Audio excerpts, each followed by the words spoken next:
Alors, le moment précis qui m'a fait dire que je ne peux plus rester en silence, je dois parler aux gens de ce que je fais. Je pense que c'était après avoir suivi plusieurs cours en privé, des gens qui venaient, qui dupliquaient le modèle, qui voulaient juste prendre ce que tu fais et aller le faire ailleurs. C'était un déclencheur pour moi. Je me suis dit, au lieu que ça se fasse connaître par d'autres personnes, je dois en parler. Je dois dire aux gens que voilà, ça se fait à Kinshasa, à Farms for Orphans, par une équipe de professionnels. Et nous sommes prêts à vous accompagner. C'était ça un peu le déclencheur, ces défis-là et toutes ces batailles vécues en privé. Alors, je pense que partir de zéro et le pourquoi de se partir de zéro, c'était sur base d'un constat. À l'époque, on avait l'habitude de faire différentes visites dans les orphelinats et ces visites-là étaient juste focalisées sur le fait de faire un apport nutritionnel et revenir. C'était à une fréquence d'une fois l'année. Mais à un certain moment, on s'est dit que c'était insuffisant. Il fallait trouver une formule qui pouvait non seulement nourrir les enfants vivant dans les orphelinats, mais de façon permanente. À base, leur offrir une alimentation riche en protéines et d'autres éléments nutritionnels. Mais on a vu malheureusement que le coût de ces aliments-là sur le marché était important et que ça allait être compliqué de pouvoir acheter des produits carnés. La protéine animale était très chère. On s'est tourné justement vers les insectes qui sont relativement moins chers et surtout, ils ont des teneurs en protéines très élevées. Alors, pourquoi l'imposer? Le constat fait était que parmi les insectes riches en protéines, il y a notamment du chenille. Vous allez me demander pourquoi pas le chenille, pourquoi pas ceci, pourquoi pas cela. Mais il fallait aller sur un insecte qui est non seulement riche en protéines, mais qui pouvait aussi permettre de résoudre un autre problème sur le marché qui est la saisonnalité. Relativement, d'autres insectes sont presque permanents sur le marché, si pas frais, mais au moins à l'état sec. Mais avec l'imposé, il y avait ce problème de saisonnalité là qui persistait. Quand bien même c'est très apprécié par les personnes en général, par nous tous, mais ce n'était pas permanent sur les marchés. C'est comme ça que nous nous sommes choisis un insecte qui jouait un double rôle, qui fait un apport nutritionnel et résout en même temps le problème de saisonnalité sur le marché. Alors, la production, elle est assurée par une équipe de professionnels, de techniciens, de managers et moi-même qui suis la coordinatrice du projet. Déjà, quand nous venons dans ce domaine, pour la plupart dans mon équipe, ce n'étaient pas des personnes qui ont travaillé déjà à la base dans un élevage d'insectes. Il était question de les former, les outiller et leur donner des moyens nécessaires pour faire la production. Et c'est un travail qui s'est fait au quotidien. Chaque jour, il y a des mesures à mettre en place qui font en fait notre force à l'interne. Ces sens d'organisation et des pratiques à mettre en place au quotidien pour certaines qui se répètent au jour le jour.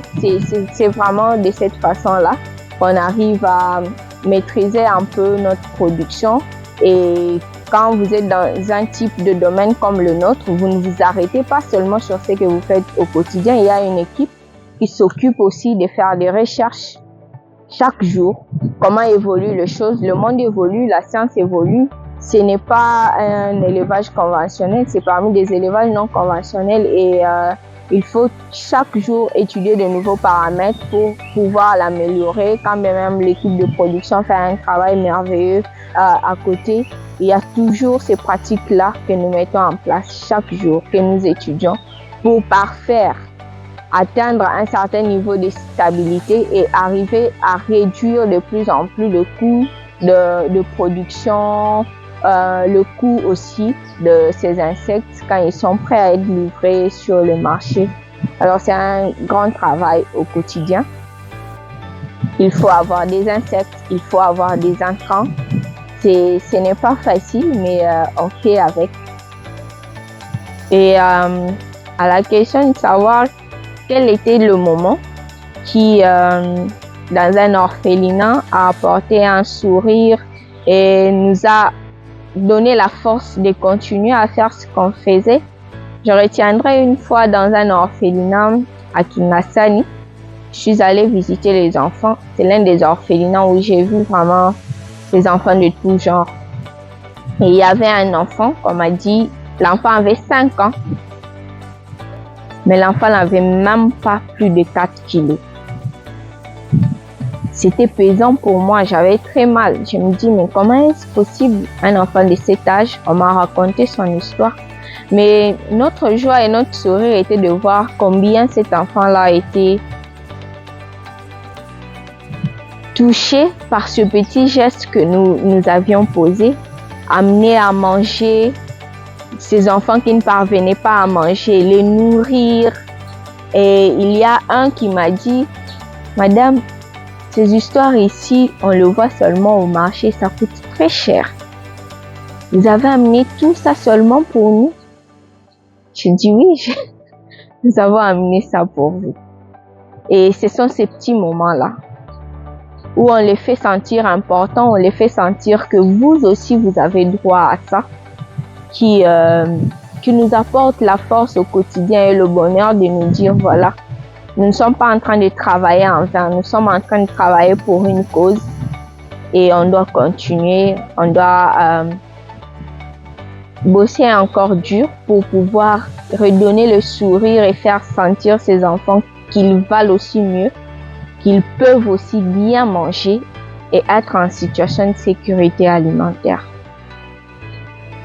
Mon rêve pour ce projet dans 5 ans, c'est d'arriver à mettre en place non seulement une grande ferme de production, mais établir sur Kinshasa un réseau de producteurs. Parce que nous ne nous arrêtons pas seulement à la production, nous formons aussi des gens qui sont dans cette filière pour faire une force.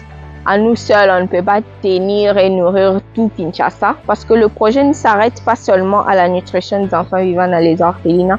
L'objectif est de mettre dans l'assiette de toute personne vulnérable cet aliment riche en protéines pour lequel de très petites quantités sont très significatives en termes d'apport dans l'organisme. Alors, je vois ça dans 5 ans comme une grande ferme de production des insectes qui ne va pas s'arrêter seulement au Mpose aujourd'hui.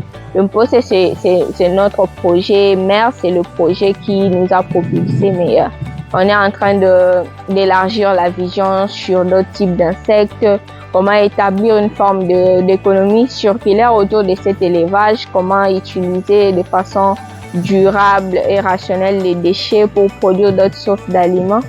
Et pour la personne qui me regarde et qui se dit mais comment je peux contribuer à ce projet, comment je peux aider, il est juste question de prendre contact. On peut toujours parler, comment voir dans quel sens on peut évoluer. Est-ce qu'il faut un partenariat? Est-ce que votre souci, c'est juste un accompagnement? Ce sont des questions qui peuvent juste être résolues. Vous pouvez nous contacter sur tous nos médias sociaux de Farms for Orphans. Et notre numéro WhatsApp, le +243 9 76 76 96 96.